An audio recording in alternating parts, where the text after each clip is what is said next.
شارك سمو الأمير الحسين بن عبد الله الثاني ولي العهد جموع المصلين أداء صلاة الجمعة في مسجد الملك الحسين بن طلال طيب الله ثراه. واستمع سمو ولي العهد والمصلون إلى خطبة الجمعة التي ألقاها وزير الأوقاف والشؤون والمقدسات الإسلامية الدكتور هايل داود، والتي أكد فيها أن الدفاع عن الوطن والدين هو واجب شرعي من أعظم الأعمال تقربا لله عز وجل. وأشار في خطبته إلى مواقف الأردن التاريخية البطولية تجاه الأمتين العربية والإسلامية ودوره في توضيح الصورة الناصعة للدين الإسلامي الحنيف، مستذكرا التضحيات التي خاضها بواسل الجيش العربي المصطفوي في الدفاع عن فلسطين والقدس والمسجد الأقصى المبارك، والتي سطروا فيها بأحرف من نور تاريخ الأردن الناصع.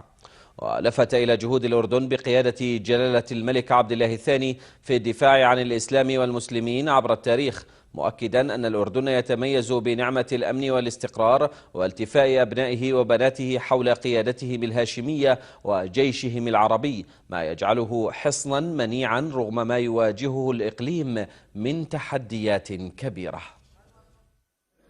أمام هذه الأحداث الجسام التي تمر بها منطقتنا، التي رأينا فيها الفوضى للأسف تعم هذه المنطقة العربية، ونرى هذا القتل وهذا الدمار، أنعم الله عز وجل علينا في هذا البلد بهذا التآخي وهذا الحب وهذا الأمن والأمان الذي نسأل الله عز وجل أن يستمر وأن يستقر، وأن تستمر وحدة هذه الأمة وهذا البلد، مصداقا لقوله تعالى: واعتصموا بحبل الله جميعا ولا تفرقوا،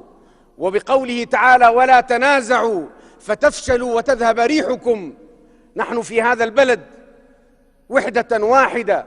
قيادة وشعبا، نصطف خلف قيادتنا التي تدير شؤون هذا البلد في هذه الأوقات الصعبة بكل حكمة وحرص ومسؤولية كبيرة سارت بهذا البلد رغم العاتيات ورغم المصاعب الكثيرة التي مرت، سارت بسفينة هذا البلد بكل أمن واطمئنان.